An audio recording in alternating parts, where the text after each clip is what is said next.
Hello. Happy Monday. I am coming on here, actually, I think my face is unfrozen enough to speak.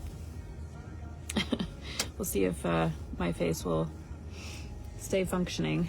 But I wanted to come on with a quick word about failure because it was brought up at my small group for church. We have a group for Kingdom entrepreneurs. And the discussion was about failure.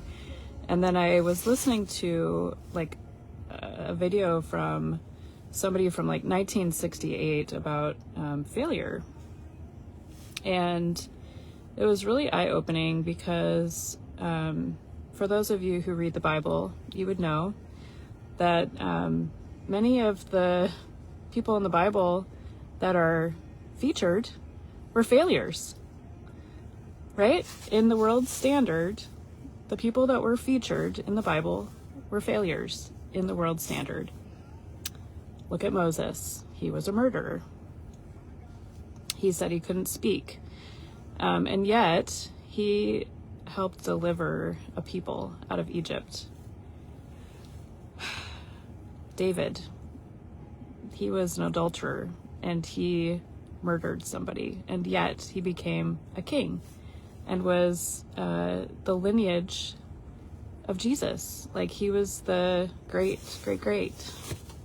So I just wanted to come on here because there's a lie that is going to try to grab hold of you that you're a failure and that I'm a failure and that, you know, whatever you did in your past is like you're not worthy to do what you're being called to do right now. Anybody ever feel that way?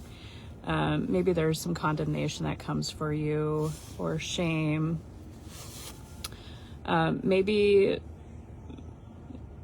like if you have a business like I do, I posted a memory from 6 years ago about when I like literally launched out coaching. And if I look at my last 6 years between now and back then, I should be farther ahead. So in the world standard, I would look like a failure.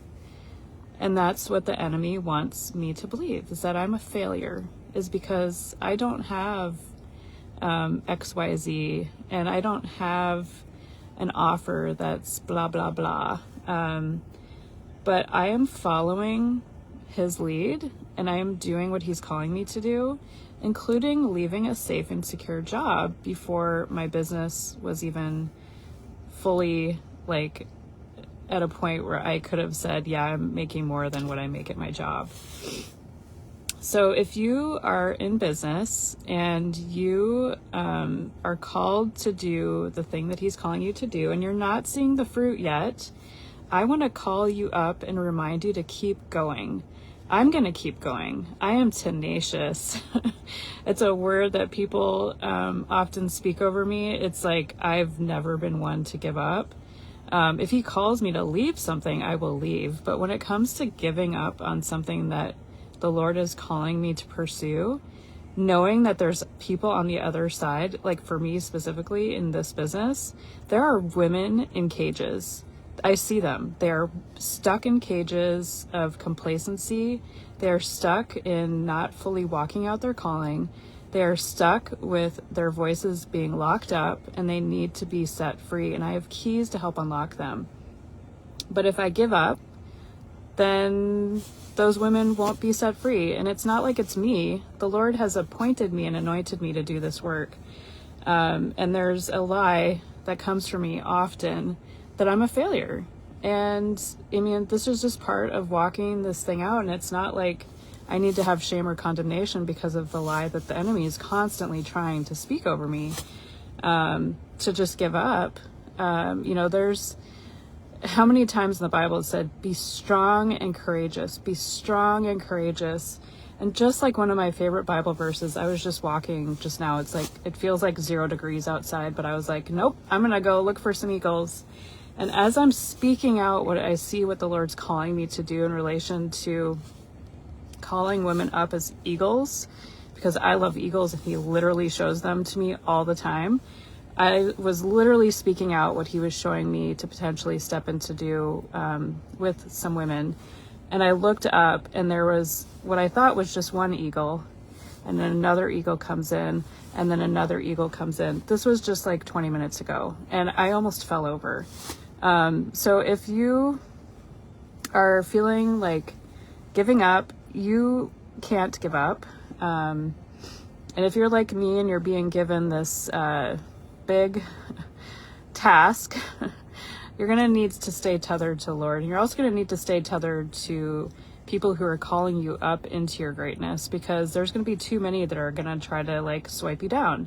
Just remember Nehemiah. Nehemiah had the 3 dudes coming after him going, blah, blah, blah, squawk, squawk, squawk. And he's like, I am doing a good work and I'm not coming down. So that's what I say today. I am doing a good work. I am not a failure and I'm not coming down. So you need to say that over yourself today. I am not a failure. I am doing a good work and I'm not coming down. I'm going up higher. I'm coming up higher, just like the eagles. Okay. So go read Isaiah 40:31. I'm getting a little feisty because I'm having to like fight it myself. And, it's been a wild journey, you guys, the last couple of years. If you only knew, I don't share everything, but someday I will when, a lot of this passes. But it's been a wild, wild journey since he called me to leave the job that was safe and secure, like a little safe cage. And now my wings are spread and I'm free, but it doesn't come without arrows. It doesn't come without trials and tribulations. But the Lord, like I said, I am steadfast. I am tenacious, and he's not going to bring me down. And I'm called to help keep you soaring, to help keep you roaring. So to help you soar in your calling and to help you roar with your voice. Those are my big things right now. So if you need somebody to come alongside you, I am that girl. New Wings Coaching is the name that he gave me 6 years ago. If you want to go read my post I did, I reposted a memory from 6 years ago, and it is just crazy to look back on that time and the changes that have happened since then. Continuing to put on my combat boots, continuing to walk this out. And I know that there's going to be just so much breakthrough on the other side, just for me and just for you, right? So I got to run. I've got a call, so I will talk to you later. Bye.